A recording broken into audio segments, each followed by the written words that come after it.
because the principle is life for life. And what is grain? It's not just any vegetable, and asparagus wouldn't do it in their mind. Right? Now asparagus have seeds, but they didn't think so. What did they think had seeds? Only the grains, right? That's why a cereal offering could be used in expiation. Can you find a place where it says that a cereal offering makes expiation? Yes. What does it tell you about sin offerings? Well, there's a whole bunch of different things you can offer for a sin offering, depending on who you were and what your social status and wealth was, right? Okay, let's look at that. The sin offering section is found in chapter 4. Am I right? And if it was a priest, what did the priest bring? You should remember this from last week. What did the priest bring? Male bull. Yes, a young male bull. That was the most important sacrifice in the whole system. What about the entire congregation? 4 verse 14. 4 verse 14. Yes, okay. So why would one single priest's sin be equivalent to the sin of the whole congregation? No, because the priest officiating that day, what? Was the whole congregation. Yeah. All right. Now what about for a ruler? That section begins in 4:22, and in verse 23 it's a goat. A male goat, yes. Then what about for the common man? Well, the common man could bring either the male or female goat, or, verse 32, a lamb. We're still all talking about sin offerings. All right. Now what about chapter 5, verse 7? If he cannot afford a lamb, 5:7. 2 doves. 2 turtle doves or 2 young pigeons. Yes. But what if you are really, really, really poor, and you can't buy 2 birds, or you can't snare 2 birds? You're just physically incapable of going and getting 2 birds. Then what? If he cannot afford the 2 turtle doves or the 2 young pigeons, 5:11. He shall bring as his offering for the sin which he has committed 1/10 of an ephah of fine flour for a sin offering, the ground seed of the wheat. Who determined what you were capable of paying? The priest did. The priest did. Yes. Look, it says in 1:1, if you're going to bring an offering to Yahweh, bring it from your herd or flock. You couldn't bring an animal you didn't know or had purchased from your neighbor. You couldn't bring an animal that wasn't your friend. Bring your pet, bring your prize bull. Don't bring your neighbor's that you paid money for. It wouldn't be accepted otherwise, and you might just get yourself stoned if you did it. Okay, now bring it, and what? Has to be of a certain age, 1 to 3 years, without blemish. Who's going to determine that it's the right age and without blemish? Priest, because part of the ritual was the priest's examination of the perfect offering to see if it was a perfect offering. Okay, so the first part of the process was a selection of the animal for examination. Okay, and the next thing was the bringing to, is the hiphil, the causative form of the verb, to bring near, to cause something to come near. You bring it near as a gift to the door of the tent of meeting. Now, whose house are you at now? Again and again we see the phrase in front of Yahweh. You're doing this in front of Yahweh. You're doing it in front of his house. What's the purpose? The worshiper wants communion with the God whose house is there. The God who is enthroned there. It's that God that he is coming to meet with and to get back into agreement with. Now you notice in 1:1, note 1:2, speak to the people of Israel, say to them, if any man of you brings an offering to Yahweh,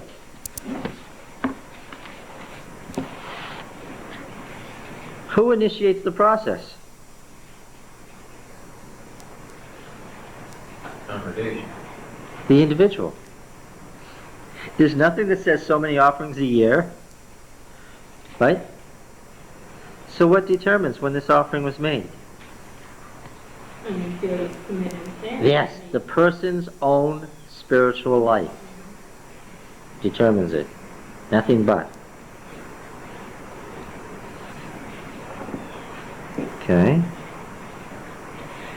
And when the person makes that determination, they select the animal that is appropriate from them, from among their own animals, and bring it to the priest to present themselves and the animal before Yahweh. Now, in this scenario, when you get there before Yahweh, who's acting in behalf of Yahweh at that moment? The priest is. And so he makes the examination to make sure that you've chosen the right, a fitting and appropriate offering. Was he concerned just about the offering, or was he concerned about the sin that you had committed? Or does he not know anything about that? All he knows is that you've come to him with an animal to be sacrificed. And that's all he cares about. He doesn't care about what you've done, or... At that point he doesn't. We're part of a ritual and we haven't gotten there yet. Good question though. Now, once the priest has determined that you have brought the fit offering, what happens next?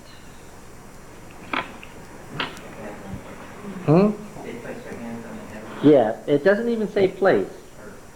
It's a verb that means to press. It actually means to press. Why are you pressing on the animal's head?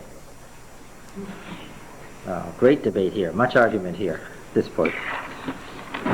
It's not, I don't agree with the scholars who say it's dedicating the animal as a fit offering.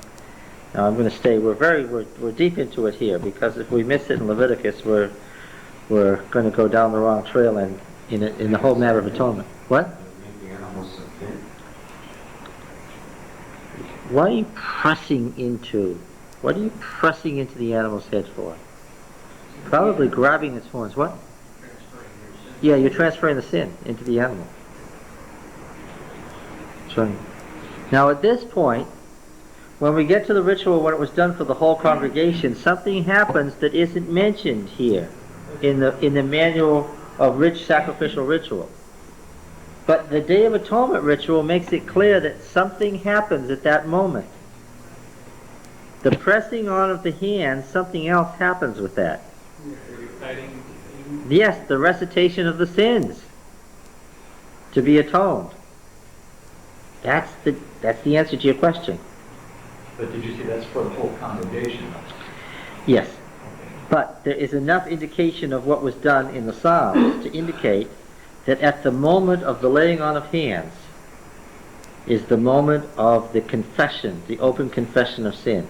Yes? Is this done once in your lifetime, or is this done once a year? How often is this process done at house? It's amazing that Leviticus deliberately skirts the issue of, where it goes down to the finest detail of what to do. It skirts the issue of what? How often? Leaving it, in the words of Jesus, to what? As often as you will. That's very clear. Yeah. How else could it be if it's your own spiritual growth? How else could you prescribe how often to do it? And you were also saying that only leaders, that individuals really didn't count. Isn't that what you said last week? Sort of. I said it was a patriarchal system and that the individual within a family wasn't the one who brought this offering. It was what? The patriarch of that clan. Was that only for the burnt offering or for all of them? All of them. What I meant was that somebody who was 23 wasn't there with his offering, unless he had the misfortune of his great-grandfather, grandfather, and father all having died in a terrible accident. Right? You understand what I mean? And he was the patriarch. So there would be some patriarchs that couldn't afford anything but some flour for an offering? Yeah. But wouldn't they have come in clans or in groups? Say they travel a long way. Yeah. And then the patriarch would have bought for them. I can't, yes, exactly. Now you see, look, you can't take a bull and cut it up and offer the liver the kidneys and the fat, give the hide to the priest, take everything else of the carcass and burn it, except that all the meat portions you eat. You got one guy there to eat this bull, and how long does he have to do it? It has to be done by when? Yes, because by the beginning of the third day, what? It's accounted as an abomination. It has to go right then, according to what we read. Therefore, what do you know? The whole family? Yes, it's the whole family. Yes. But they were without. Yeah. What? They were without, waiting for that. They weren't inside The court? Right. Yes. Because how many of the family are represented in the patriarch? Oh, remember, visiting mercy on 1,000 generations of those who love me, and visiting iniquity on the third and fourth generation of those who hate me.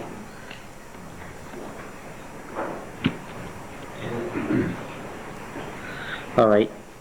Now, we got past. Yes? No, this isn't like when you get baptized, you just baptize once, and then that's the change in your life. Does this say, doing this bull, a change in your life as patriarch of the family? Yeah, because you see, as we've talked about before, your life was apt to change when your family made that distinction. Because in the opposites, individual and group, which way did they go in the ancient times?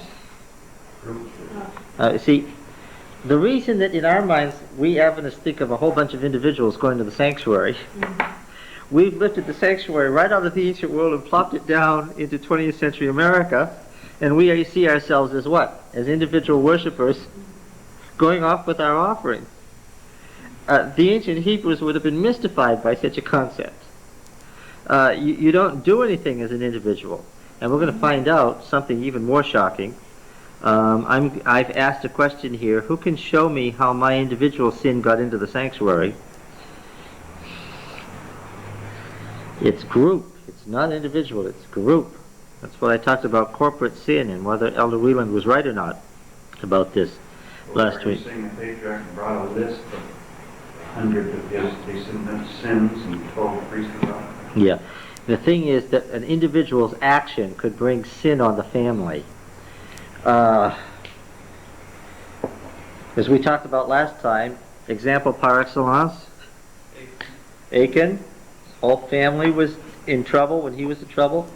Korah, Dathan, Abiram, the whole family went down alive to Sheol, right?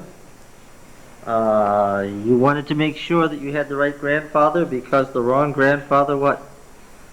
Could get you dead. Yes.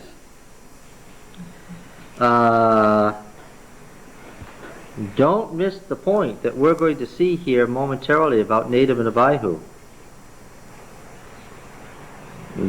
They inaugurated the sanctuary's whole burnt offering system, as we'll see momentarily. They became the first whole burnt offerings. And it says repeatedly that they died childless. Now let me see again. Now who were they? They were Aaron's sons, and how old was Aaron? Moses was how old? 80? Aaron's about 83, about 3 years old. 3 years older. He was 83. And how old did people have their children in those days? Maybe 15. About 15.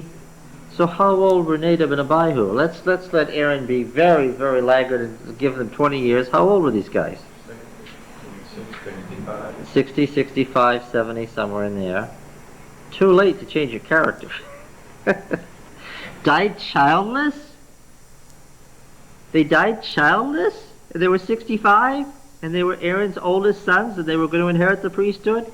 No. What does that mean? What? When they destroyed themselves, who did they destroy with them? Their families. The whole clan was wiped out with the fathers. Total disaster. You would really hope that your great-grandfather wasn't drunk when he went into the sanctuary. Now, there was a way to avoid that. Oh yes, there was a way to avoid that. You could go to the elders and say, my grandfather's out of control. Do something now because I don't want to bear his sin. And likewise, the grandfather could go and say what? My kids are out of My control. kids are out of control. I've done everything I can think of. I do not want the disaster that's going to fall on my family. Judge for yourselves, and if you find them guilty, do what? Stone them.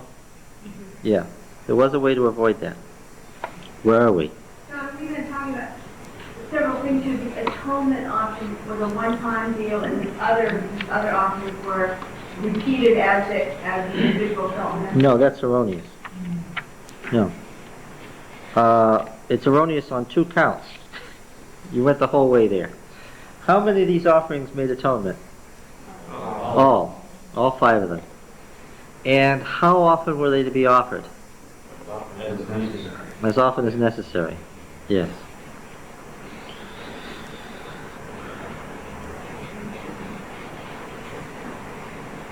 Now, after the confession, the priest killed the offering and received the blood.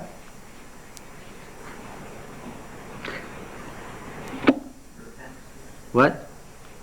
What? Yes, yes, yes, yes, yes. That's part of the hand on the head thing too, because the usual method was for other individuals to hold the animal while the killing was done. In this case, he had to have his hand on the animal as he killed it. But I thought that it was God who killed in behalf of sin. Oh yes, that's right. The ritual forces the man where? Man, that's correct. The man where? Into the place of God and rejecting the sin and the sinner. Who's the sinner now? He's divorcing himself from the sin. He's placed his actions on the animal. I won't repeat my comments from last week. Okay. Substitution is accepted. Now, whose animal was killed? The patriarch's animal or the sinner? Well, you can't make that distinction. You can't make that distinction. Exactly. Because if it was a grandson involved, what animals were his? None. Those that belong to his family. Yeah. Okay. Well, also, he may not be there just for one sin, if he was representing the whole family. That's what Don said earlier. It was a collection, probably after a period of time. You could get into a position of being alienated from God where several things had happened. That's right. And we're going to see this. When we read closer, we're going to see that this is true. All right? The individual offering the sacrifice killed the sacrifice. How? By slitting its throat. Or wringing off its neck, yes. Or grinding it up if it was grain. And what happened to the blood? It depended on which kind of offering. Well, no, first what happened to the blood? First it was collected. But that's sort of a clinical way to talk about it. It doesn't just happen that way. Yeah. Sprays all over. It's a mess. Yes.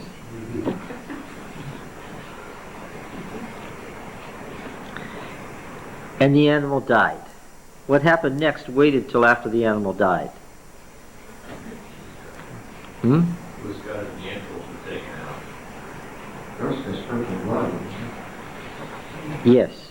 First, what happened next, before anything else happened, while the dead animal lay there, with the offerer beside it, before anything else happened, the ritual ground to a halt while what happened? The priest did something. Sprinkle the blood on 4 sides of the altar. Sprinkled the blood on the 4 sides of the altar, and usually did what else? Took the rest of the blood and poured it out at the base of the altar or go into the underworld. Or in the case of certain sin offerings, did what? Took some of it into the sanctuary and sprinkled it 7 times on the veil and anointed the horns of the golden altar of incense and the horns of the altar of sacrifice. The horns represented the animal's power, its strength, its weaponry. That's what horns were used for. And of course, they were the highest points on the altar, the pinnacles of the altar that reached up to God. What is the actual verb for atonement? Atonement is just an English made-up word to mean at one-ment. It's a made-up word. What's the actual verb for atonement? In every place we find it here. It's the same verb. What is it? In Hebrew, like kafir. Yes. Except that kafir never appears in that form. You never find it in the simple kel. It's always in intensive use. It's always in PL. It means to cover. To make atonement means to make covering. To cover the sin. And there's plenty of that, plenty of references to that throughout the Old Testament and the New. Blessed is he whose sin is covered. That's the only phrase there is for atonement in the Old Testament. In this regard, it helps to know that this so-called mercy seat on the ark, Martin Luther made up that name, mercy seat. He thought it up all on his own. Doesn't say that anywhere in the Bible. It's kaforet, which means the covering. It's directly related to the verb to cover. That in this literature is a technical term for atonement. All right. Now then, having said this, let's run through this and make some distinctions now. Since we read through the 5 offerings last week, let's go through it and make some distinctions. Yes? It makes more sense that way because then the whole process builds to the Day of Atonement, yes, where everything is finally placed under the covering. Under the covering. All the other coverings are moved in and under the covering. Out of sight for good and ever. Zechariah the priest, he wants the sin of Judah to be covered up with the blanket, then he wants it to go into the thing and to be carried off to Babylon. He wants the sin to be covered and taken away to Babylon. Okay. Now what happened next after the priest applied the blood in one of these two ways?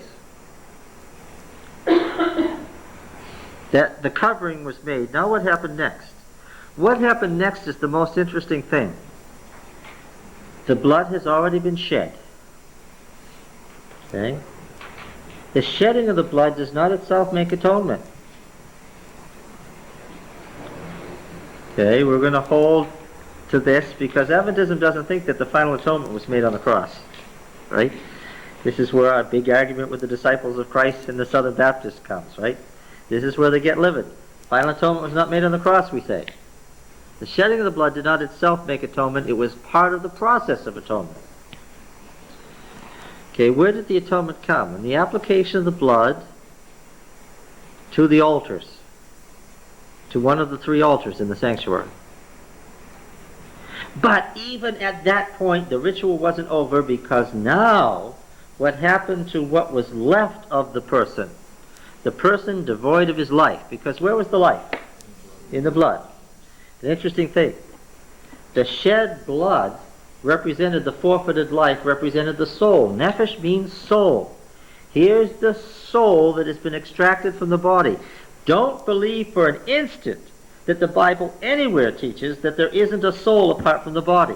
I know that we say that all the time in evangelistic meetings to say that the state of the dead is that they're not conscious and they're not wandering around. I know that we say that. And I know that we quote certain texts that don't say any such thing as there's not a soul separate from the body. They don't say that. They say that the dead person isn't conscious. But nowhere does the Bible say that there's not a soul separate from the body. Old Testament or New. Now, how does this soul then get to represent guilt? It represents life. It's life and it's wonderful as long as it's giving life to the animal and coursing through the animal. But the fact that the blood is outside the body and wandering around indicates what? That the soul has been forfeited because of something bad. And therefore, bound up with blood outside the body is the idea of what? Guilt. So does it represent expiation or guilt, this blood? Guilt. Well, doesn't it also represent expiation? All at the same time, but Yes. it goes into the underworld, which means that it's death and guilt. Yeah, because the very fact that it's substituting for somebody else means that there's been substitution and expiation and covering, and also the fact that it's outside the body indicates that there's some guilt involved. That's how the blood, which represents life, also brings guilt to the sanctuary. You following? Oh, what an argument there has been among scholars over the centuries about whether the blood represents life or death, cleansing or guilt. The fact is that it says both here. All right, now, what happens to the animal? Well, in the whole burnt offering, what happens to the animal? The animal is unmade. The animal is uncreated. The animal is taken totally apart, which indicates surely the effect of sin on the sinner. And then what? Then the animal is put back together. And then what? Having been put back together, the animal then what? Burned. What does the fire represent? Fire was a divine thing in the ancient world. What? Cleansing, you might say. Well, I wouldn't say the wrath of God. I'd say what? Connected to God, all right. What? Where did the fire proceed from, according to all the narratives? Where did the fire proceed from? From God. In fact, in these theophanies, what does theophany mean? The appearance of God. How does God always appear? In the midst of burning fire. Our God is a burning fire, quoting an Old Testament passage. The fire is what? The presence of God. Thank you. And the presence of God does what? That's why these offerings are all linked together, even the grain offering, as offerings by fire. There were other offerings that were not by fire. The ones that made expiation were offerings by fire. Now, here is the unmade and totally desiccated and ruined sinner, laid on the altar, already dead, but not yet annihilated. What? Say again? Dead but not annihilated? Why? Because in the Bible, what is death? Death is not annihilation in the Bible. Death is never annihilation in the Bible. Death is a process toward annihilation. To be dead isn't to be gone. Right? To be dead is not to be gone in the Bible. I don't care what proof text the evangelist used when you became an Adventist. To be dead is not to be gone in the Bible. Okay? To be cut off, to be annihilated, means to be gone. What happens to the whole burnt offering? It's totally consumed. Hiktir means to cause to go up in smoke.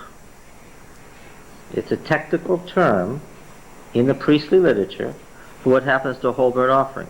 And it's no surprise, is it? What happens to this animal after it's totally consumed and all you've got is the ashes of the bones? What happens then? Taken outside the camp. Think quickly. Ezekiel pictures the same thing. What happens to the wicked in Ezekiel? They come to surround the holy city, and they're on the east side of the holy city where this place was, and what? They're consumed. And their smoke, Ezekiel 38 and 39, what? Same word, is caused to go up. Why does he use the same word? Because he's a priest. What happens to the wicked? They're a whole burnt offering. They're annihilated in this whole burnt offering. Now, where did the book of Revelation get this idea from? Got it from Ezekiel. Where did Ezekiel get it from? He got it from Leviticus, from Levitical literature. That is to say, in simple terms, the fire of hell in Revelation is what? What? Is the whole burnt offering fire on the altar of burnt offering. Nothing but.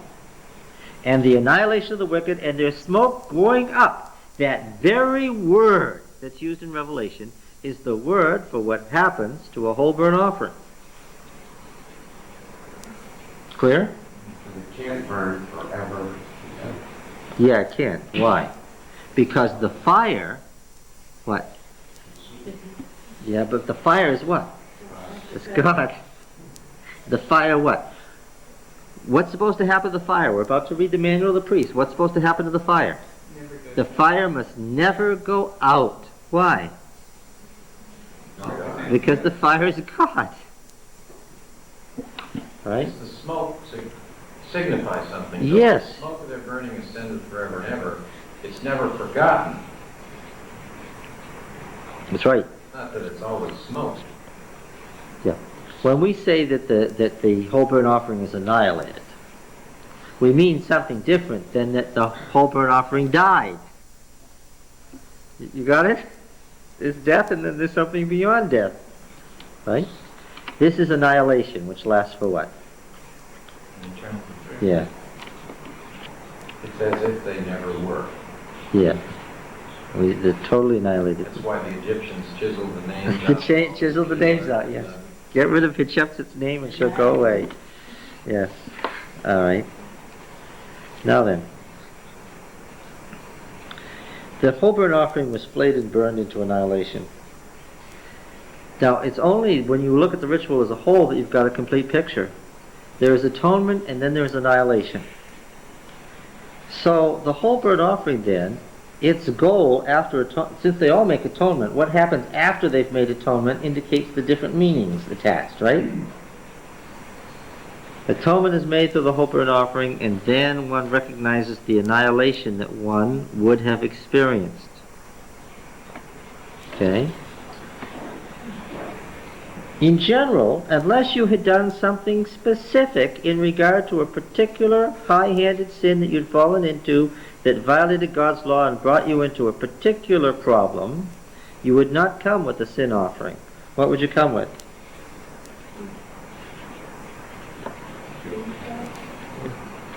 You would come with the whole burnt offering, which does not, by the way, transfer the blood into the sanctuary. We've made way too much of this transferring the blood into the sanctuary. It's not important. The blood goes onto one of the three altars, and therefore what? Offered on any one of the three altars, the blood is what?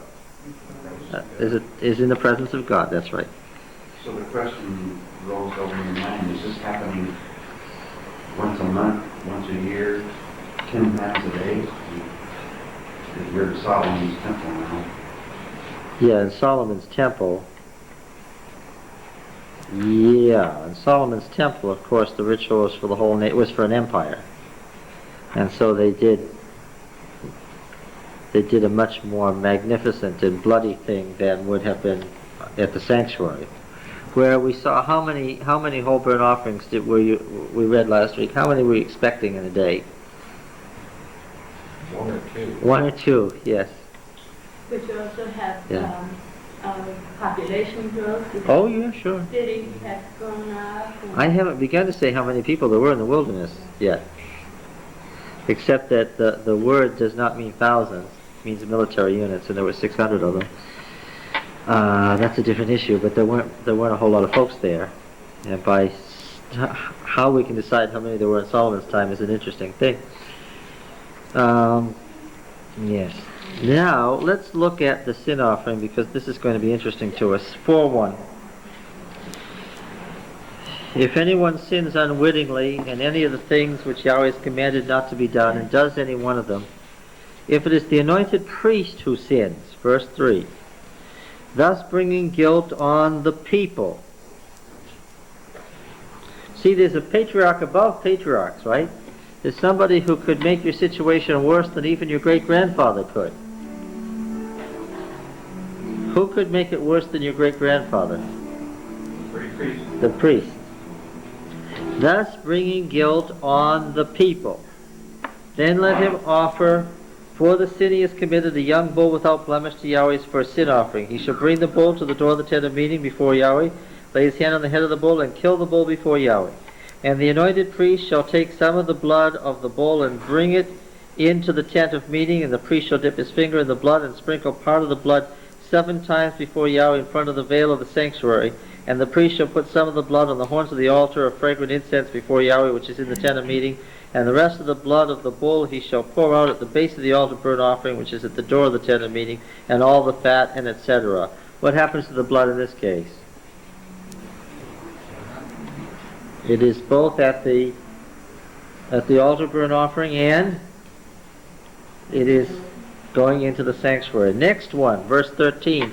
If the whole congregation of Israel commits a sin unwittingly and does the thing is hidden from the eyes of the assembly, and they do any one of the things which Yahweh has commanded not to be done, and are guilty, when the sin which they have committed becomes known, the assembly shall offer a young bull for a sin offering, and bring it before the tent of meeting. The elders of the congregation shall lay their hands, plural, on the head of the bull before Yahweh, and the bull shall be killed before Yahweh. Then the anointed priest shall bring some of the blood of the bull into the tent of meeting. The priest shall dip his finger in the blood, and sprinkle it 7 times before Yahweh in front of the veil.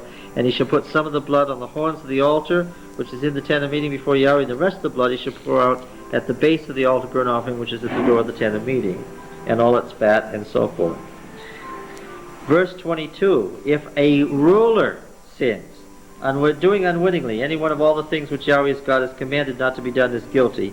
If the sin which he's committed is made known to him, and he brings as an offering a goat, a male without blemish, and lays his hand on the head of the goat, and kills it in the place where they kill the burnt offering before Yahweh, it's a sin offering. Verse 25, then the priest shall take some of the blood of the sin offering with his finger, and put it on the horns of the altar burnt offering, and pour out the rest of its blood at the base of the altar burnt offering, and all its fat, and so forth. And what do you notice? What do you notice? Catch it, catch it. Everyone catch it. Doesn't go in. It does not go into the sanctuary. Verse 27, if any one of the common people sins unwittingly. Now, this is not what you were taught, but that's too bad. I know what you thought the Bible said, but it doesn't say it. If any one of the common people sins unwittingly in doing any one of the things which Yahweh has commanded not to be done, and is guilty, when the sin which he's committed is made known to him, we'll find out what kind of sins this is when we read the book of Numbers. He should bring for his offering a goat, a female without blemish, for his sin. See, a male without blemish, a female without blemish, for his sin which he's committed. He shall lay his hand on the head of the sin offering, and kill the sin offering in the place of its burnt offering. And the priest shall take some of its blood, verse 30, with his finger, and put it on the horns of the altar burnt offering, and pour out the rest of the blood at the base of the altar. Who is that now?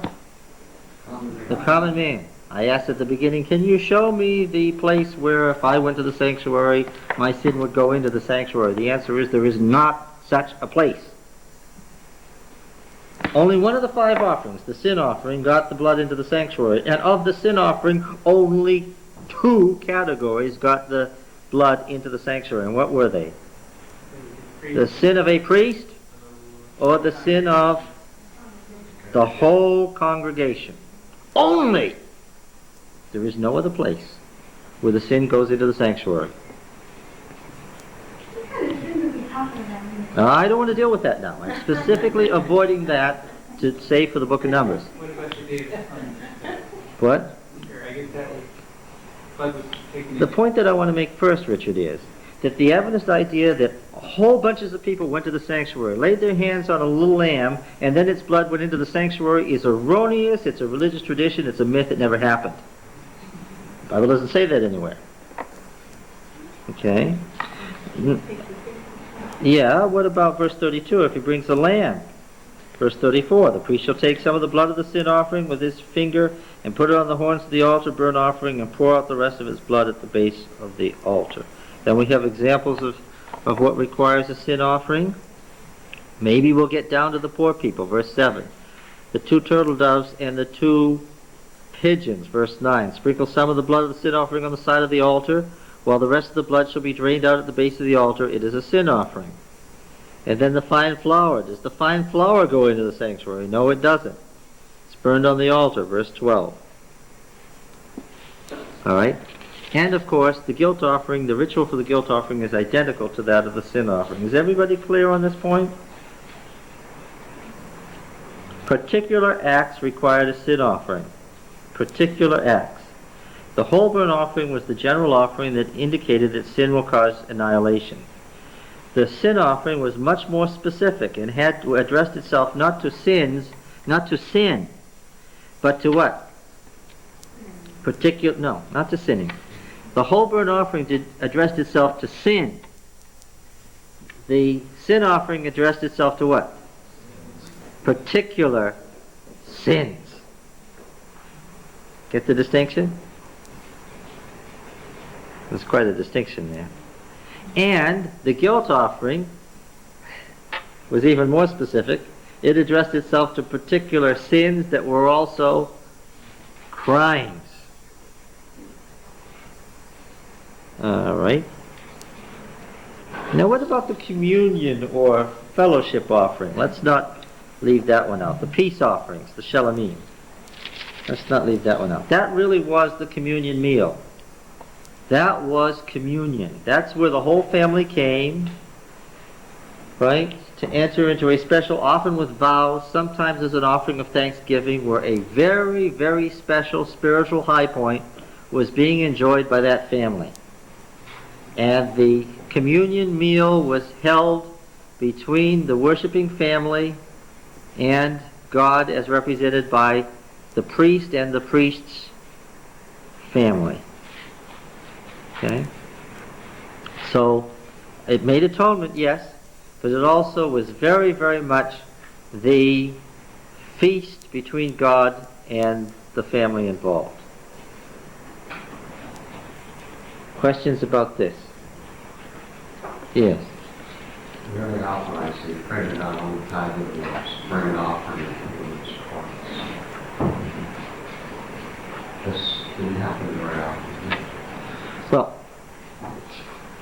these offerings that we're talking about here are sacrifices. These are sacrificial offerings.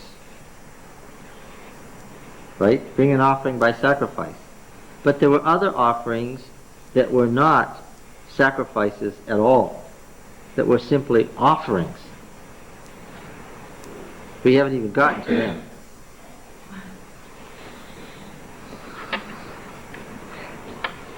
All right, how are we doing? Are we clear on this? Is there any question on this? This is.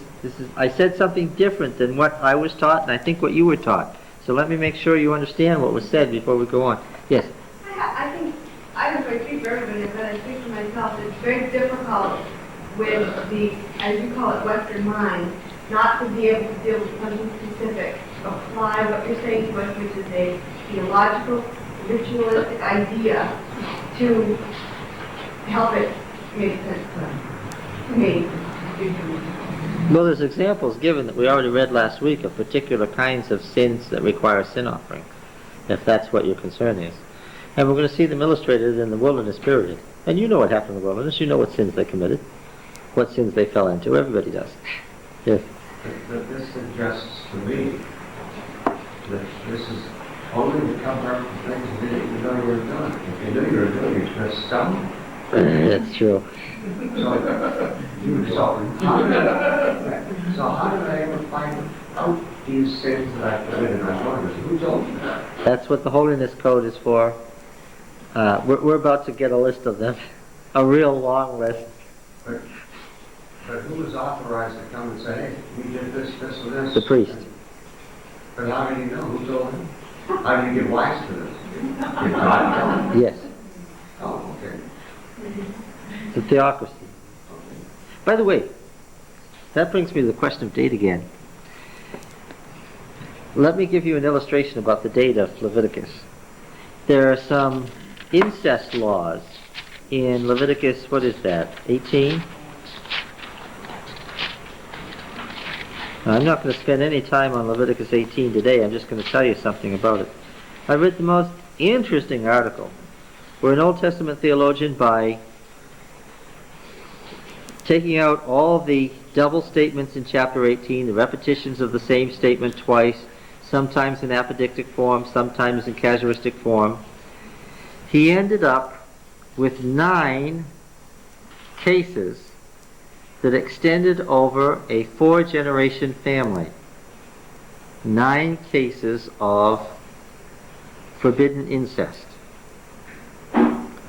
And then he noticed by comparison to other incest laws from the ancient Near East that one was missing, the prohibition against having sexual relations with a daughter, which clearly was forbidden in Israel. I mean, that's obvious.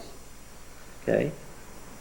Now, he pointed out that if you included this missing law, which could have been lost in any number of ways, especially since we're dealing with oral tradition, what you originally had was what? And we've seen this a number of times. Pete's protests aside, we've seen repeated lists of what? 10 laws. That the Decalogue in the wilderness period was sets of 10 laws. Here, greatly elaborated, embellished, repeated, put in various forms and cases, and all thrown together, so that in chapter 18 we have a long list of laws, some of them the same laws stated differently, all sorts. But what we originally had was what? A nomadic cultural setting where there were 10 laws that structured the nomadic family's sexual relations. Okay? Now that's what came from the period of Moses. Okay? What we have here in Leviticus 18 is what? Huh? A highly developed, much later, settled, agrarian picture of those 10 laws. So that, in what sense does Moses relate to the book of Leviticus?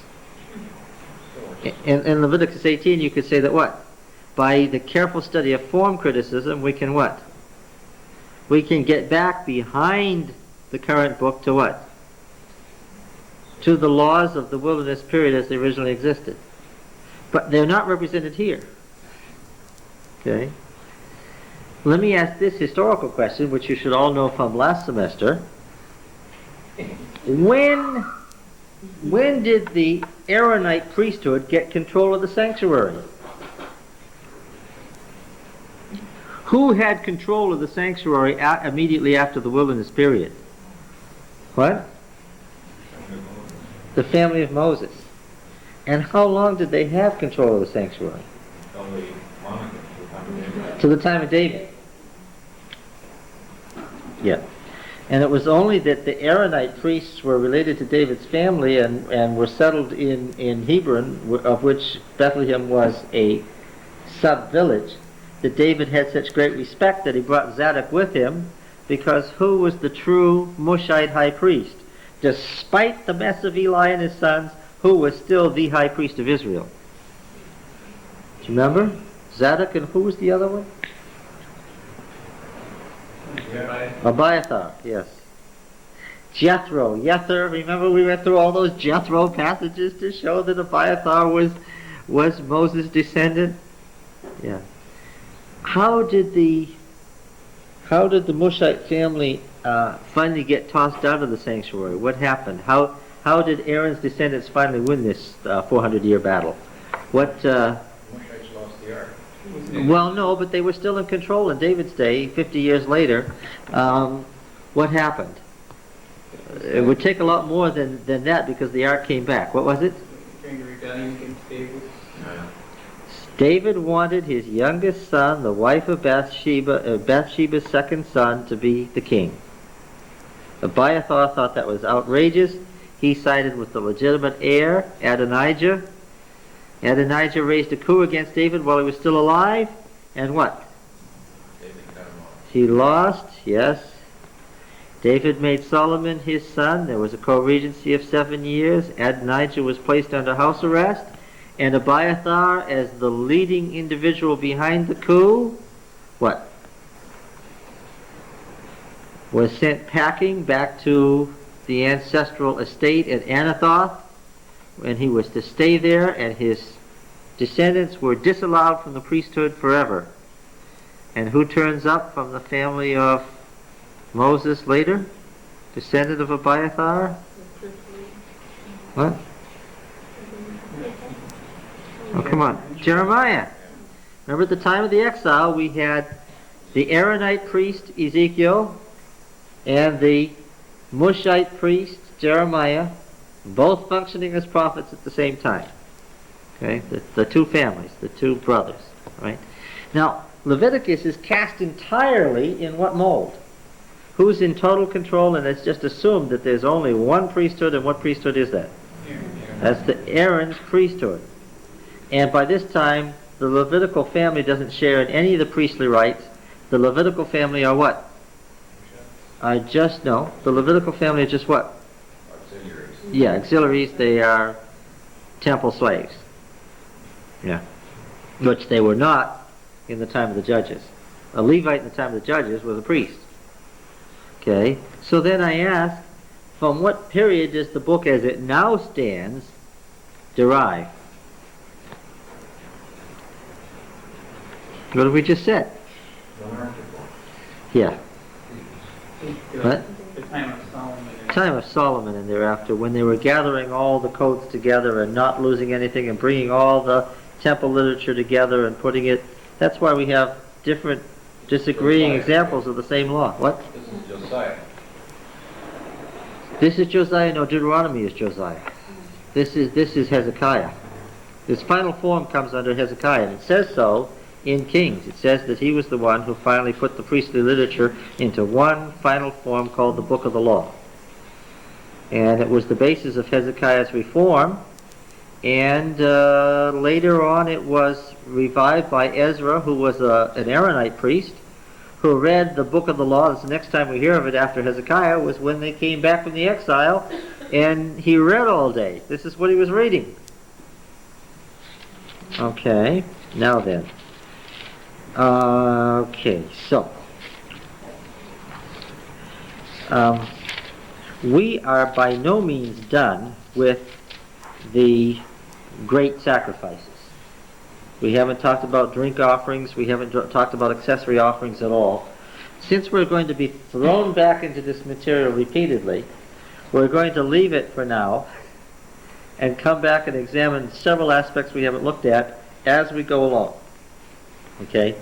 But now let's go on to the next phase of the book, which is,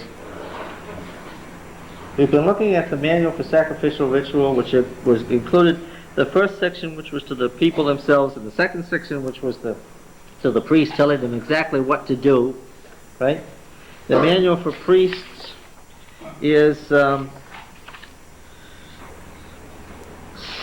6:8 all the way to 7:38. It's a separate, existed separately as a literary unit. How do I know? Well, there are a number of indications. First of all, what was the form of the laws in the original manual for sacrifice that we've been reading? What was the form of the laws? Greatly expanded and greatly elaborated though they be, what was the original form of these laws all the way through the section we've been reading? Apodictic or casuistic? Casuistic all the way through. If this happens, then do that. If this case is the case, then do that. But if this is the case, then do that. If then, apodictic. However, when we get to the manual for priests, what do we have? 6:8. Let's read it. The Lord said to Moses, this is the subsection. Whenever you have an introduction and conclusion, you know you're in a separate literary unit. Command Aaron and his sons, saying, this is the law of the burnt offering. The burnt offering shall be on the hearth of the altar all night until morning. What form is that? How many cases does that cover? All cases. It's not case law, it is a command. Covers every case. It's a general rule. Interesting rule. You can tell that it's not the original form of the law anyway. It's a good example of the lateness of the book. When do you offer burnt offering? All night until the morning, the fire shall be kept burning on it. When do you offer burnt offering? Huh? No. How? In the evening. Well, no, wait a minute. I'm asking about here. Remember, we have a principle here in doing exegesis. We're throwing out that nonsensical idea of here a little, there a little, line upon line, precept on precept, because that's not what Isaiah meant. What are we doing? We're exegeting just this text, saying, what did it mean? In this text, when is the offering offered? Why would it be offered in the evening? So that they started. Yes, because that's the beginning of the day. Thank you. I didn't think anybody would come up with that obvious thing. You start the day off with a sacrifice. And when's the start of the day again? In the evening. Sunset. Exodus 29, verse 38.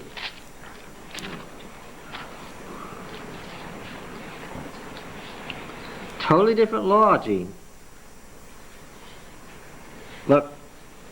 Here's a different law. Exodus 29:38. Now this is what you shall offer on the altar. This was the description of the sanctuary in Exodus, remember? 2 lambs a year old, day by day, continually. Now don't weaken the force of it. Is this the same law or not? No. 1 lamb you shall offer in the morning, and the other lamb you shall offer in the evening. And with the first lamb, a 10th measure fine flour mingled with 1/4 of a hin of beaten oil and 1/4 of a hin of wine for a libation. The other lamb you shall offer in the evening shall be a cereal offering and its libation, and so forth. Just purely on the basis of what you know so far. Which of these two would be the older and which would be the newer law? What? This was the old. Which one? The lambs would be the old one? Which is the more elaborate form? What? The Exodus one is much more elaborate. What does that tell you? The younger. Well, just tell me the principle. Which way does ritual go? From complex to simple or simple to complex? Yeah. How about this one? This one also changes the order. It does. It accepts the much later. Morning and evening. It accepts the much later concept of the day that is an 8th century concept that they got from Assyria, morning and evening. Whereas the earlier concept was what? Evening and morning. 2 Kings 16. 2 Kings 16.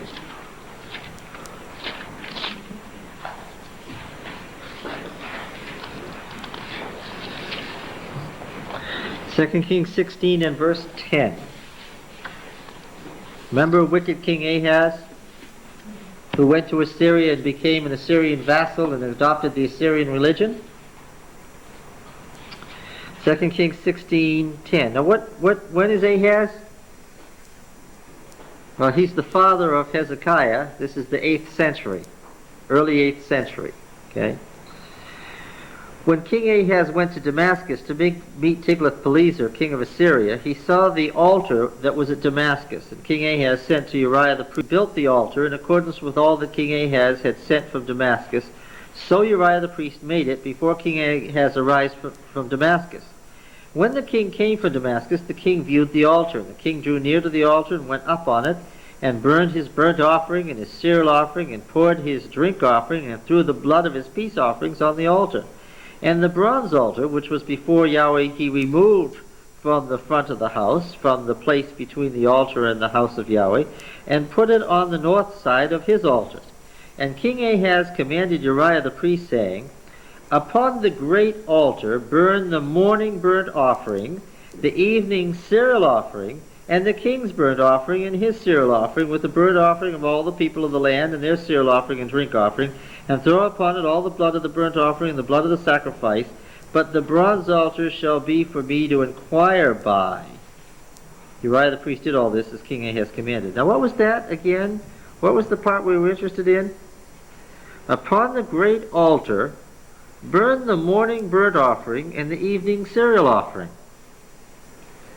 So how was it in the time of Uzziah, Ahaz, Hezekiah? How was it there?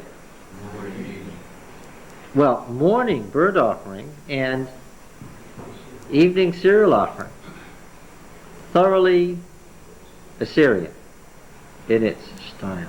What does that tell you? It tells you that they do the same thing all the way through for all 800 years? No, that's why we have different laws about the same thing. That illustrates the composite nature of the books. All right. Okay, so, Now, is this God's plan, or is this something we picked up from the Assyrians? oh, that there? Oh, that was something you picked up from the Assyrians. When we read the whole story, the Deuteronomic historian makes sure that you understand that he was cursed every direction he moved for doing that. Yeah. Yeah, okay.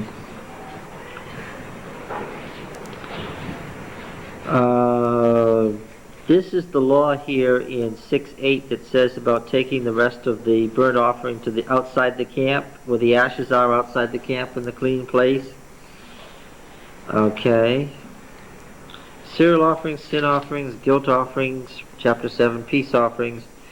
The order is different, did you notice? It's the same 5 offerings, but they've gotten the order mixed up.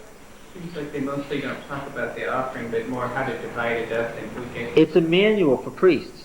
This existed as a separate manual, and how can I tell you that? How do I know that? It starts out once upon a time, and it ends up, they all lived happily ever after. What have I said a number of times? You can tell a literary unit, if not by style, the very fact that it's a completely different form of the laws, what other simpler way? Yes, the fact that it has a beginning, middle, and ending. Question keeps coming in my mind. How do we know that was supposed to have been included in Scripture? These different manuals? I mean, we say we want to be a Bible-based theology, that the Bible and the Bible only. So we've got to be pretty careful that we know what's in the Bible is supposed to be in the Bible. It would be so simple if it was all uniform and we didn't have 4 different forms of the same law that disagree internally. Then we could say what? We could be fundamentalists. Wouldn't it be easier to be fundamentalists? It would be so wonderful if it all agreed, if all the laws were from the same period, if you could be sure that Moses sat down one day and started writing and didn't get up till he was finished and it was all done and you said, Moses said, right? But the books themselves give every indication of what?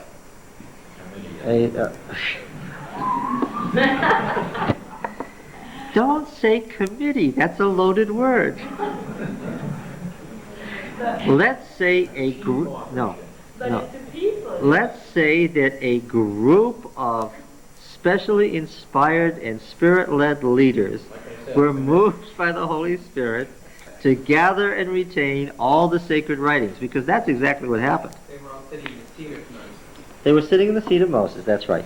As far as, remember, because of this strange ancient conception that now is then and here is there, right? You could be in David's time and talk to this person over here and say, who is this person? This is Moses. Now we would say, that is not Moses. Moses lived 500 years ago, and furthermore, this guy has a different set of criteria for his decision than Moses did. The Japanese still do that. The current emperor is the son of heaven. Well, yes. And in fact, when David came to power, he spoke a lot with Moses and got a lot of direction from Moses.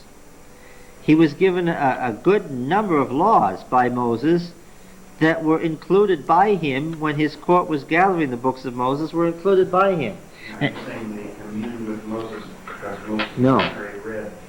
No, he didn't read anything. He got some laws that were brand new, that were only formulated in 1050 BC by Moses. And of whom am I speaking? Himalaya. What? Himalaya. No. Who was Moses when David was a young man? Well, Samuel. Samuel, of course.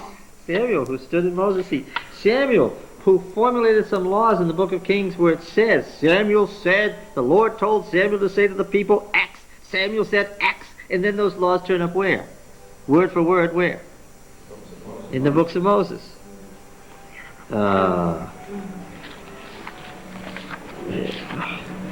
You know for... What? Could we still do that? Yeah, you could. Sure you could. Mrs. White was being ultra modest because of the 19th century beliefs about canon.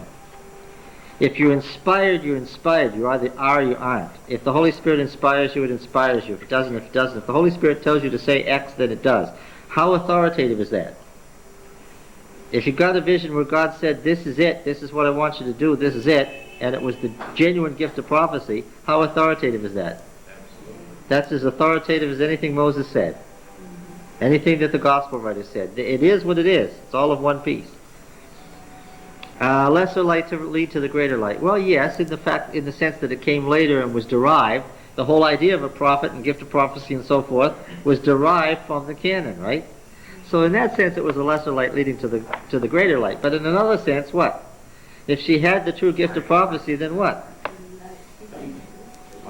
Light's light. Yeah, that's it. So, in one sense, it was a lesser light leading to a greater light. In another sense, it's canonical. It is what it is.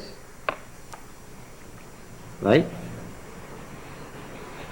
Yeah, and you look at the collection of the book of Isaiah, and you can see it's a collection, and you can see that the way part of it was collected was all worried about Assyria, and the other part was all worried about Babylonia, a century later. And you know that if Isaiah was the person responsible for this, then he had people after his death who were still editing his works and making new collections. And some of these chapters are merely fragments that have catchwords that are related, and they've all been put together. Did any of that happen with Mrs. White's writings? Oh, I was astounded to read the sections on literature and messages to young people, and then go back with the permission of the White Estate and read the actual letters from which the passages came, because a lot of times when I read the actual letters and knew who she was writing to and what she was writing about, it didn't say at all, not at all, what messages to young people said. It wasn't even related. And there, the problem was of scribal emendation. It happened in Bible times. I think Adventists have a better understanding of how the canon grew than most people. Why? Because we could see it at work. The Adventist canon. Yeah. Yeah.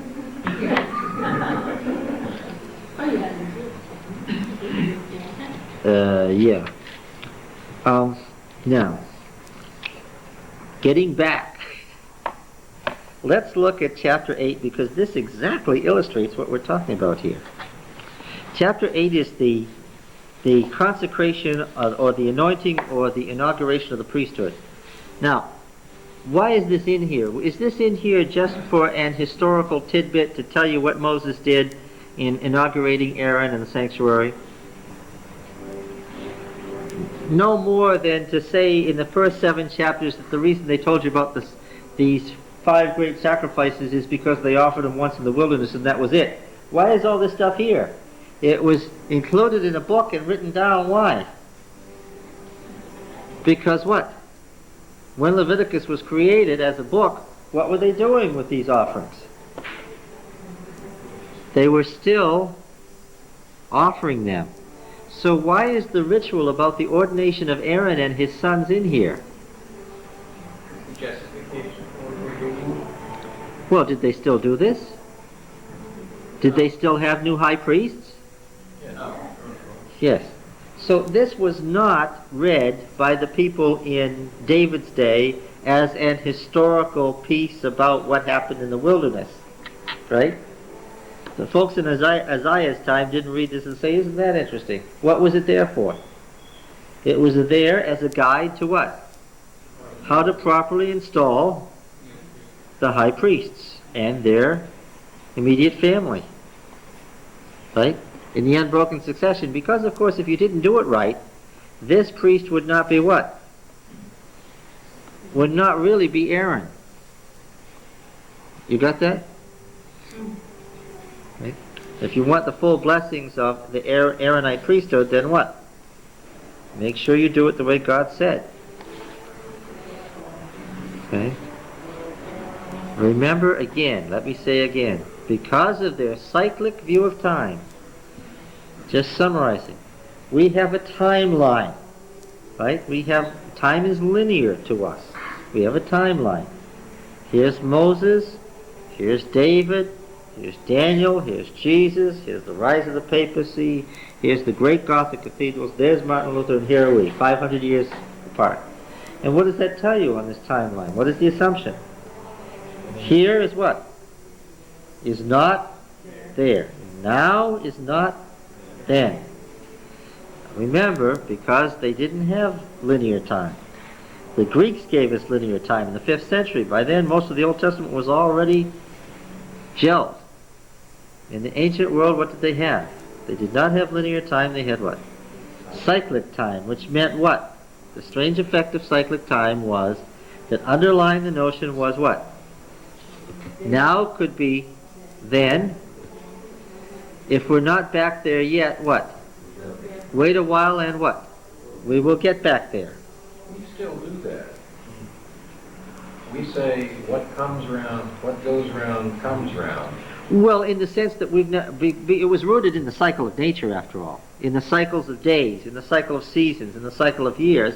And yes, we have linear time, of course, but what else do we have? We're still in cycles, right? You're the child, then you're the adult, and you see the children following you, and you see the same thing. You live through cycles in life. We haven't entirely gotten away from that. But the strange effect of it was that now is then. Here is there. What we're doing now is what they did. It's the same thing. All right, now. Take Aaron and his sons with him, and the garments, and the anointing oil, and the bull of the sin offering, and the 2 rams, and the basket of unleavened bread. What is this? Take the 2 rams, take the basket of unleavened bread, take the anointing oil. Do you get a sense when I start reading this that we're thrust into something here rather quickly? These. Well, no. Just get the feel of reading it as literature. Suddenly we're at the beginning of something. We have an introduction. Yahweh said to Moses. That's an introduction. That's the beginning of a literary unit. But it's awfully fast. Take Aaron and his sons with him, and the garments. What garments? Were we talking about garments? No. And the anointing oil. Were we talking about that? Take the bull of the sin offering and the 2 rams. What 2 rams? And the basket of unleavened bread. Are you all with me? Something's missing here. What's missing? Well, they assume that you know what all of this is about.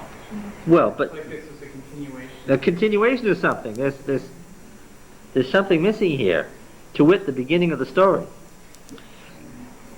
And Moses did as Yahweh commanded him, and the congregation was assembled at the tent of meeting. And Moses said to the congregation, "This is the thing which Yahweh has commanded to be done." And Moses brought Aaron and his sons and washed them with water, and he put on him the coat, and girded him with the girdle, and clothed him with the robe, the this, the that, the ephod, girded him with the skillfully woven brand of the ephod. The manual for the ritual of ordination needed to be in the book of Leviticus, right? Because what is Leviticus? What is Leviticus? It's the book about what? And how to run the temple. So one of the big things in running the temple is inaugurating the priesthood. But you should be scratching your head. I'm glad it's in here, but what? Okay, in Exodus. Exodus, yes. Exodus what? 40. No, that was a good guess, because part of where this comes from is Exodus 40, but only little pieces. Exodus 29. Now this is what you should do, verse 1, to consecrate them that they may serve me as priests. Take 1 young bull, and 2 rams. Now here's the bull and the rams that were missing. And 2 rams without blemish, and unleavened bread, unleavened cakes mixed with oil, and unleavened wafers spread with oil. You shall make them of fine wheat flour, and you shall put them in 1 basket. Now here's the basket that was missing. Do you understand? Leviticus 8 is drawing on Leviticus 8 is not an original composition. It's drawing on a prior source. Are you with me? We'll keep reading. How are you supposed to know that? Well, one of the ways that you would know it is just by reading Leviticus 8. You can tell just by, as you start out, that it's telling you to go get the 2 rams and go get the basket. And what's the problem? You haven't heard about any 2 rams or any basket yet. But when you go back to Exodus 29, it starts out by saying, now what I want you to do is go get a bull and get 2 rams and get these different kinds of cereal offerings and put them in a basket. Okay, that's a lot better, isn't it? All right. Now, beginning at verse 6, hold it up like this. Keep both chapters in front of you now. Okay, you understand what I'm saying? 8:6, Leviticus, verse 6. And Moses brought Aaron and his sons and washed them with water, and he put on him the coat, and girded him with the girdle, and clothed him with the robe, and put the ephod on him, and girded him with the skillfully woven band of the ephod, binding him to it therewith, and he placed the breastpiece on him, and in the breastpiece he put the Urim and the Thummim, and he set the golden turban on his head, and on the turban in front he set the golden plate, the holy crown, as Yahweh commanded. Let's stop right there. Keep your finger there. Go to verse 4 over here. Here's how it reads in Exodus. You shall bring Aaron and his sons to the door of the tent of meeting and wash them with water. And you shall take the garments and put on Aaron the coat and the robe of the ephod and the breastpiece, and the girding with the skillfully woven band of the ephod. Set the turban on his head, put the holy crown on the turban, and you shall take the anointing oil and pour it on his head and anoint him, and you shall bring him and his sons and put coats on them. You shall gird them with girdles and bind caps on them, and the priesthood shall be theirs by a perpetual statute. Thus you shall ordain Aaron, right? Verse 10, 8, Leviticus 8:10. Then Moses took the anointing oil, anointed the tabernacle, all that was in it, consecrated them, and he sprinkled some of the altar 7 times, and anointed the altar and his utensils, the laver and the base. That's drawn from chapter 40, okay? So what we've had so far in Leviticus 8 is pieces of Exodus 40 and Exodus 29, verses 4, 5, 6, and 7. Okay? Then, for whatever reason, the author leaves out the anointing of Aaron's sons entirely in Leviticus 8. He just skips over it, omitting it entirely. All right? Then, verse 14. Verse 14 reads, 8:14, Then he brought the bull of the sin offering, and Aaron and his sons laid their hands on the head of the bull of the sin offering. This is verse 10 of chapter 29. Then you shall bring the bull before the tent of the meeting. Aaron and his sons shall lay their hands on the head of the bull, and you shall kill the bull before Yahweh at the door of the tent of meeting. Take part of the blood of the bull and put it on the horns of the altar. And what does it say in this verse over here, verse 15? And Moses killed it, past tense, and took some of the blood and put with his finger on the horns of the altar. In Exodus 29, it's a command of what you're to do in the future. This is what I want you to do. You shall do this, this, this, and this. In Leviticus 8, how is it? It's a narrative, and it's past tense, it's perfect. Then Moses did this, and did that, and did the other. So it's all presented as a command in Exodus 29, and all presented as a past tense narrative in Leviticus 8. You following? That's why I say it doesn't really belong in chapter 40, because 40 is where Moses does it.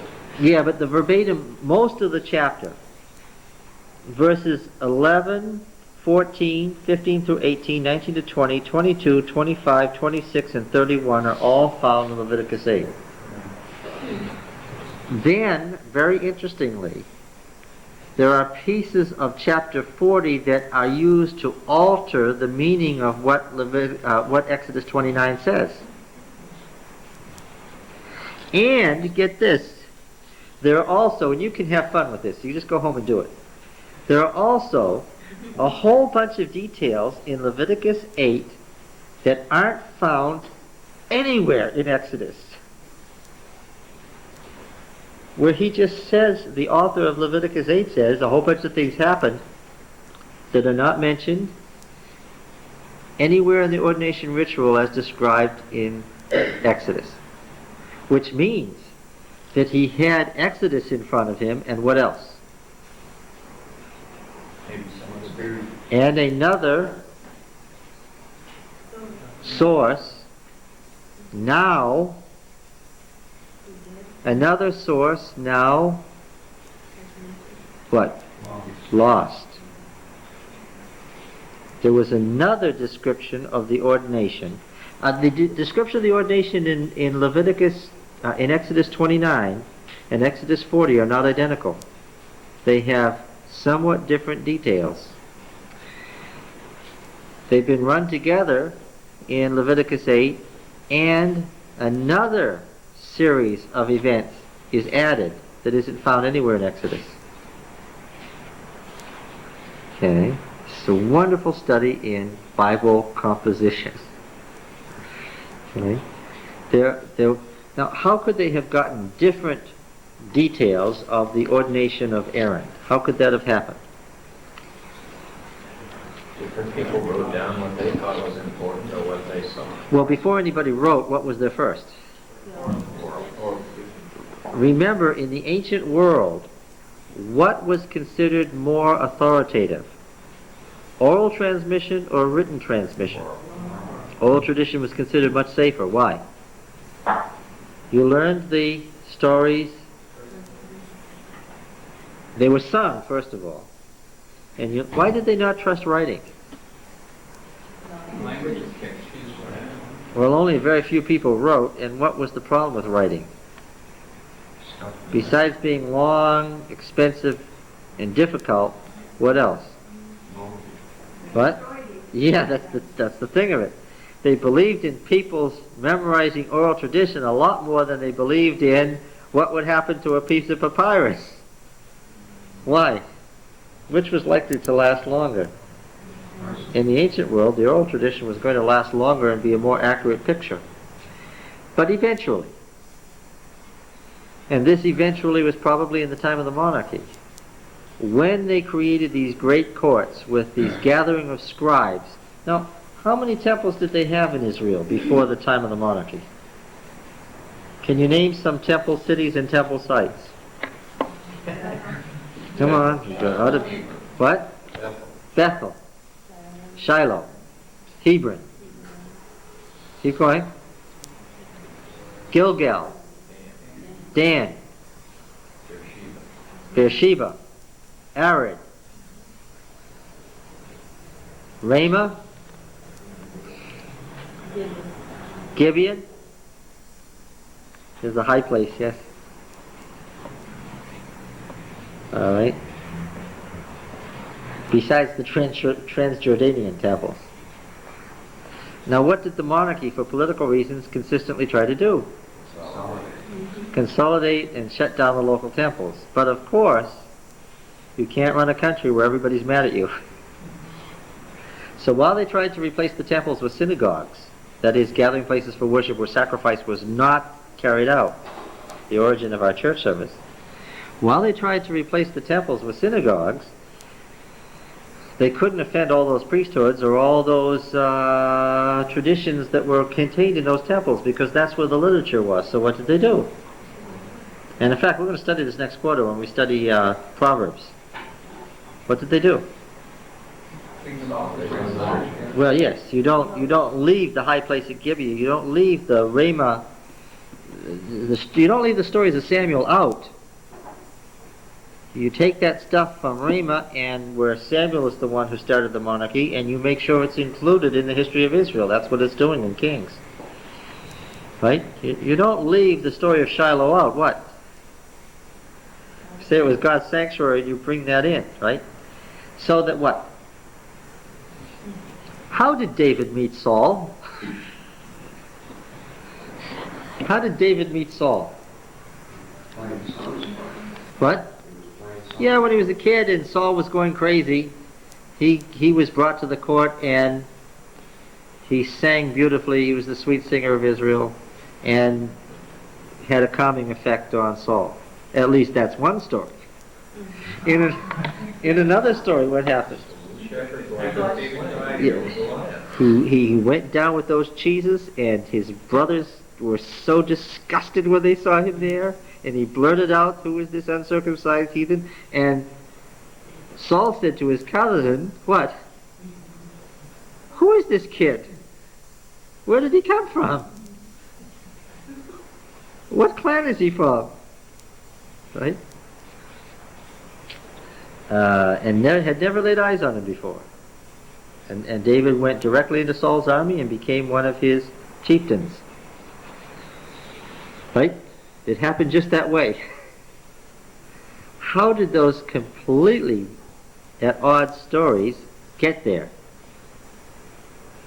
Obviously, the thing to do would have been to either edit them in such a way that they didn't stand in such complete opposition to each other, or else leave one of them out. Why did they not leave one of them out? It's obvious why they didn't leave one of them out. What? Yeah. They couldn't leave one of them out. Any more than David could have just one high priest. Yes, or one wife. That's exactly right. Yes. So, when they consolidated, what did they do?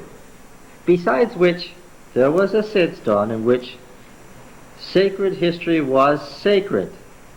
Right? If you got literature from a temple that said, this is the way the Lord told Moses, and you had another temple that said he didn't tell Moses, who'd he tell? Aaron. Told Aaron. Do you notice some of these headings? And you were consolidating, and you had powerful priesthoods that represented a whole district who remembered it that way, and it had come down in their oral tradition and been cherished in that temple for centuries. Then you didn't say, oh, what they did up at Shiloh, that doesn't matter anymore. We're going to take what they did at Hebron as the truth. What did they do? Yeah. This is how the family of Moses remembered it, and has kept it alive for centuries, and how it's written in the sacred oracles of that temple. And this is how the family of Aaron remembered it, and how it's been kept alive in their temple for centuries. And what? It's sacred, and therefore what? We don't throw it out, we do what? Yeah, here it is. Okay. Yes. So you say one of them isn't true, Well, or it doesn't really matter? yeah, I'm saying it doesn't matter because, after all, I don't know whether Jesus was on the northeastern or northwestern corner of the Sea of Galilee when he fed the 4,000. I really don't know, and I don't know whether he had just healed the demoniacs or was on his way to heal the demoniacs. And for that matter, I don't know if there was one of them or two of them. I don't know if there was 4,000 swine or 5,000 swine, and I don't know whether he cleansed the temple at the beginning or the end of his ministry or both. And why don't I know any of those things? Because what? The Gospels say all of those things, and they say them obviously for theological reasons. John was with his theology of the temple, wants the temple cleansed at the end, and Mark, for his inauguration reasons, wants it cleansed at the beginning, and they did it for theological reasons, and maybe it happened both times, or maybe it happened at the beginning or the end, and I just don't know. And of course, when some of this was written down, they were far removed from when it did happen, and they might have done it. Yes. The writing, the actual writing, the choosing of the words, and sitting down and writing actual words on paper, I'll say paper, may have been at some distance chronologically from when the story was composed. Right? And the story's composition may have been theologically motivated in the first place. Can you think of a story in Exodus that may have been theologically motivated in the way it was written? When you say theologically motivated, you mean not inspired? No, I mean inspired, but to bring out a particular viewpoint or truth. Passage about what happened at the foot of the hill on the Day of the Commandments. Yes. How the covenant was mediated through Moses or Aaron, and exactly what happened there was clearly drawn to illustrate a particular truth, and what kind of a story do we have now as a result? Conflict. What? Conflict. Yeah, an interesting story. Yes.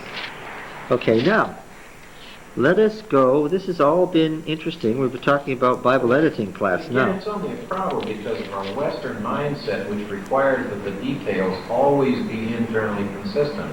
That the details are what matters, rather than the sense of the story. Yeah, they probably would not even have known why we had a problem. Was it a problem to them?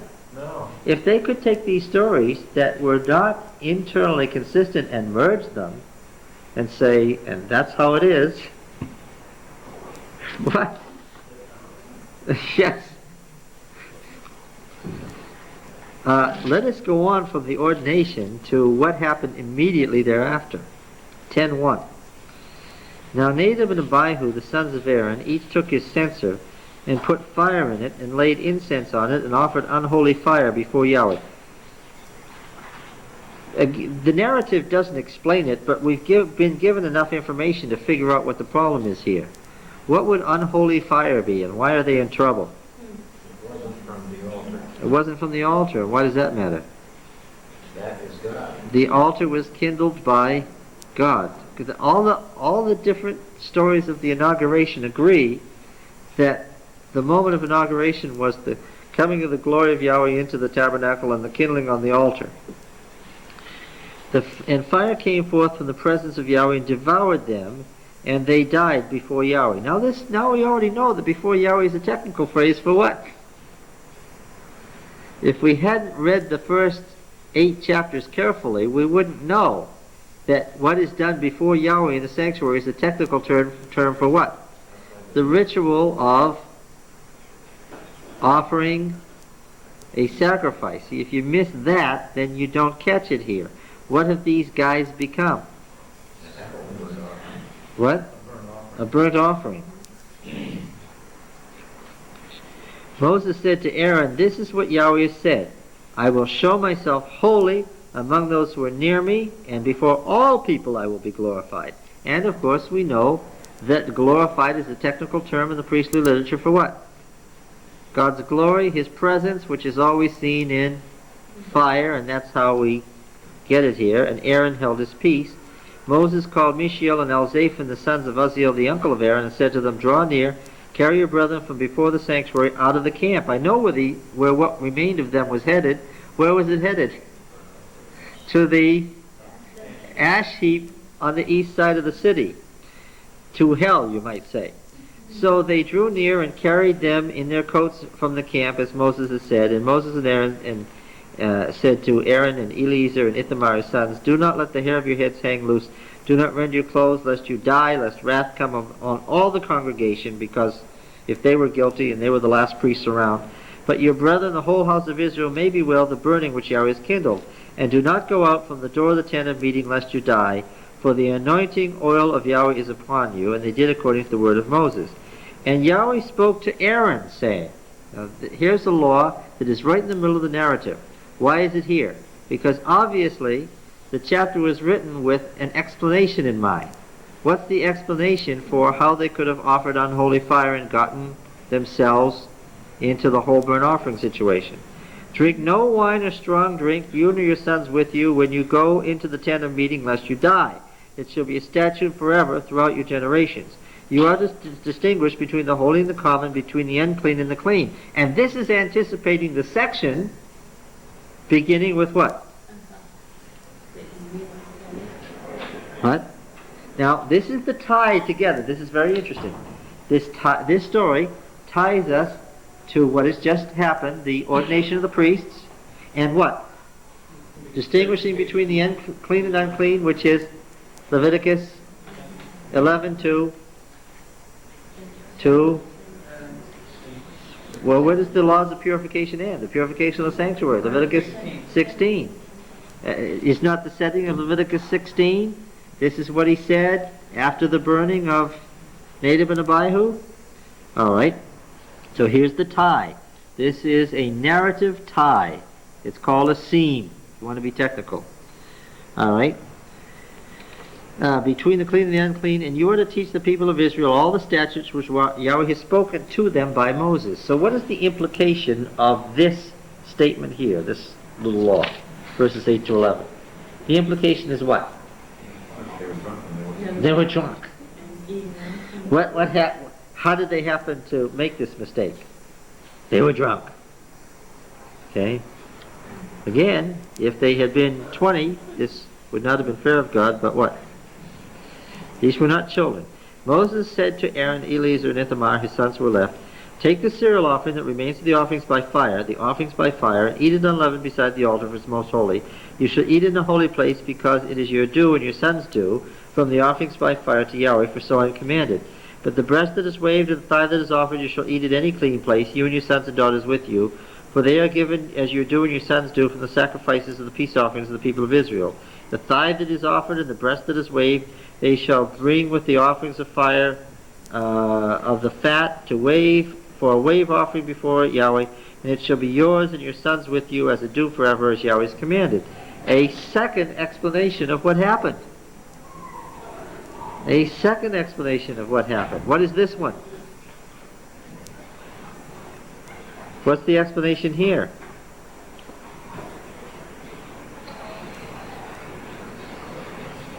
Nadab and Abihu, it is said here, were doing what? They were eating not the portions that were their due, but what? Well, what offering were they eating? The sin offering. Okay, now verse 16. Now Moses diligently inquired about the goat of the sin offering, and behold, it was burned. And he was angry with Eleazar and Ithamar, the sons of Aaron, who were left, saying, Why have you not eaten the sin offering in the place of the sanctuary, since it's a thing most holy and has been given to you, that you may bear the iniquity of the congregation to make atonement for them before Yahweh? Behold, its blood was not brought into the inner part of the sanctuary. You certainly ought to have eaten it in the sanctuary as I commanded. And because the blood... He's not blaming them for not bringing the blood in. If you read the sin offering material, you know that those sin offerings where the blood was not brought into the sanctuary were to be eaten by the priests. There's two different kinds of sin offering. Okay, and the blood was not brought in, so they should have eaten it. You certainly ought to have eaten it in the sanctuary as I commanded. Aaron said to Moses, Behold, today they have offered their sin offering, their burnt offering before Yahweh, and yet such things as these have befallen me. If I had eaten the sin offering today, would it have been acceptable in the sight of Yahweh? And when Moses heard that, he was content. It's an interesting story. Whenever you see Moses and Aaron in competition, or in contrast, you know that what? You're dealing with the legitimacy of the two priesthoods. Right? Aaron doesn't come out the way he did in Exodus 32 here. He comes out okay here. Right? He's the one who understands the meaning of the offering and doesn't treat it just as a ritual. He sees the implications, and Moses is worried about the ritual here and doesn't see the implications in this story. Okay? Now when we come to the manual purification, what is it that ties the Day of Atonement together? Ask it again. What is it that ties the Day of Atonement together with a chapter like sexual discharges and leprosy in a house? What is it that ties the Day of Atonement to clean and unclean foods? The entire manual, Leviticus 11 to 16, is about what? It's one common theme. And what is it? Purity, purification. It's all about what's clean and what's not. That's how the cleansing of the sanctuary, right? The theme is purification. What is clean? How does one remain clean? Okay? And they're all about the same thing. Okay? What can you say about Leviticus 11 that you don't already know?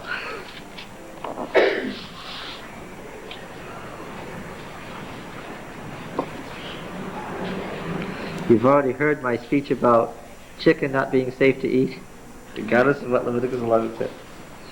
There's no way you can justify beef over pork today.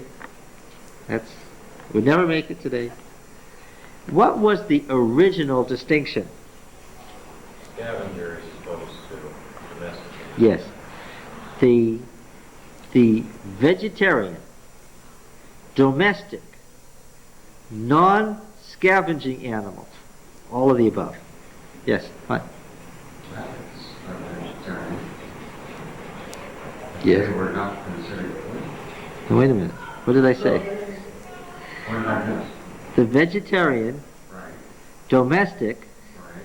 no, they didn't domesticate rabbits. Why?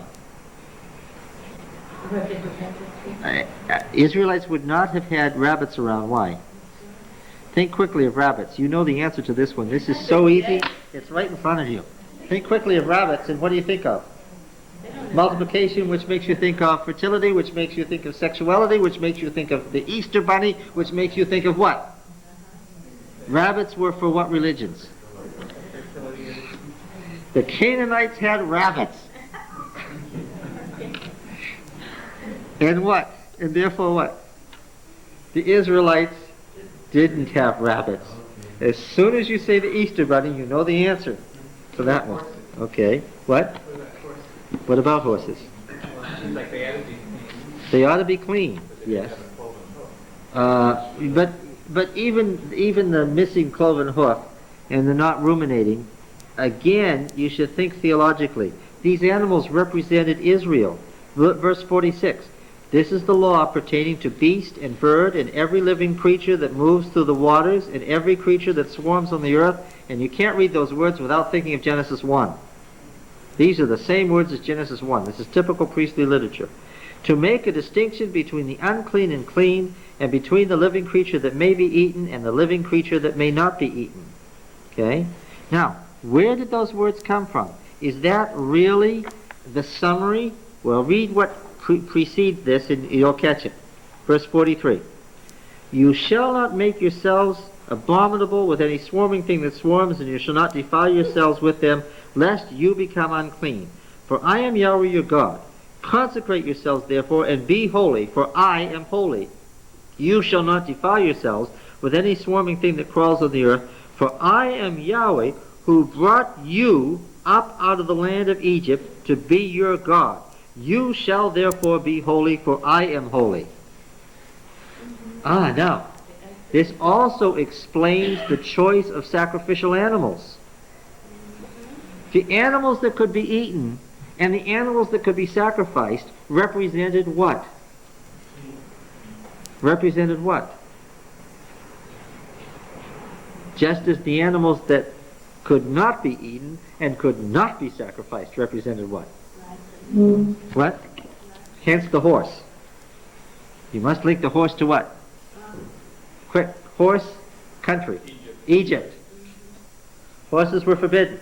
Linked to Egypt and its military power. Must never touch a horse. Theological reason is Egypt. Now, the clean, that is to say, the domestic, non-scavenger, vegetarian animals that could be eaten represented Israel. The scavenger animals, the wild, non-domesticated animals, the animals out of control, the animals that ate what was dead and so forth, represented what? Represented the nations. Therefore, the way Israel ate and what it offered was what? A constant theological reflection of Israel's election among the nations. Israel is like the lamb or the heifer. Israel is not like what? The swine or the vulture or the eel. Those are the nations. That's why Peter's sheep makes so much sense, because that was the theological meaning. The animals came down, arise, Peter, kill and eat. That would be tantamount to saying what? Defile yourself. The heathen nations were what? Acceptable. Because Peter, being a Jew, understood that it was theology that was at issue in how you ate. And arise, Peter, kill and eat would be the same as saying that the heathen nations were acceptable in God's sight. It wasn't a matter of eating, and how was the vision interpreted? Therefore, Peter said, God taught me not to call any person unclean. Yeah. Okay. Yes. So, Leviticus 11 has a theological basis, and that theological basis is the election of Israel in the Exodus. The clean animals represent Israel, and the unclean animals represent the nations. The domestication, the natural cleanness, the natural affinity for your cow as opposed to a vulture was what was at issue. Yes. At what point in time did it become legitimate to touch the unclean horse and hook them up to your chariot to go and travel? It never did. Never? No. The monarchy and its presumptions was always attacked by the prophets as a departure from the truth. Oh. It's also why they kept foreign slaves to do a lot of that stuff. That's right. Except that there are a number of laws in Leviticus that say specifically what? You're supposed to have one law for you and the foreigner who dwells among you. Why would they have to keep saying that, and that law turns up again and again in Leviticus? One law for you and the foreigner who dwells among you. It tells you what was their tendency. They wanted to have those animals, they wanted to use them in what? And they wanted to use another individual to do their dirty work. And to be unclean. Which told you something about how they viewed the nations, right? But if you were a saddle, you weren't touching. Does that also mean then that what was clean for the Israelites was an animal that was not worshipped necessarily? Oh yes. There's a close relationship between this list of vegetarian, domestic, ruminating animals and the theology involved. There were sacred bulls, weren't there? Yes, there were sacred bulls and there were sacred goats, obviously. So some of these animals made it in because they were fit. Oh, by the way, if you read this section, you may not have yet, but read the whole section, Leviticus 11 to 16, as a unit next time. It makes so much more sense when you read it as a unit. What does clean and unclean mean? It doesn't mean sinful or not sinful. What does clean or unclean mean? People have groped for what does it mean? What does clean? One of the most obvious things about what clean and unclean means is that people miss is that literally that's what the words mean. And so when we try to figure out what did something unclean mean, what did it mean? It meant unclean. It's so simple that especially Protestant Christians miss it. Why? Because they think of it all as a ritual, just like the Jews in Jesus' day thought of it as a ritual, and they think of it as nailed to the cross, and it makes no sense to them, and you read commentaries on Leviticus that are almost laughable because they've missed it so badly. Why is this section of Leviticus flowing with water? Why is there so much water in this section? Why are you constantly bathing? Because it's talking about things that are unclean. What was wrong with a dead pig? Paul says, nothing is unclean of itself, right? Is anything... See, the Jews had gotten to this with some ritual. There was mystically something wrong with a pig, mystically. But it was part of God's creation. There is nothing mystically wrong with a garbage can, right? In fact, if you look at it, is a garbage can a good thing? Aren't we glad there are garbage cans? Isn't the world better off with pigs than without them? Think of any time prior to this century and right about now when we've run out of dumps. Think of the wonderful usefulness of pigs and all carrion animals. Aren't we better off that we have them than if we didn't have them? What was the problem, though? That was a problem in ancient times, was a problem at the time of the Exodus, and was a problem throughout Israel's history. The only thing wrong with the garbage can is what? Don't eat out of the garbage can. That's the only danger. It's because it is what? Unclean. Nothing mystical about it at all. It's unclean. Okay? So, pigs, generally wonderful animals. Glad we have them. Very funny. Lots of fun to watch. Great animal. But what? Walking garbage can. Garbage can. Don't eat it. And, not surprisingly, no pores. What happens to a pig when it dies? Of all the meats, the one that putrefies fastest. Therefore what? Ancient East, no refrigerator, hot all the time. Pig is what? Unclean. Yes, dangerous. Yes. So what is something in this passage as you read it? If you just read it, it makes so much sense. Get rid of all the mysticism, all the ritual. If you touch something unclean, what are you going to do? Wash. Stay away from other people. What was their primary medicine then?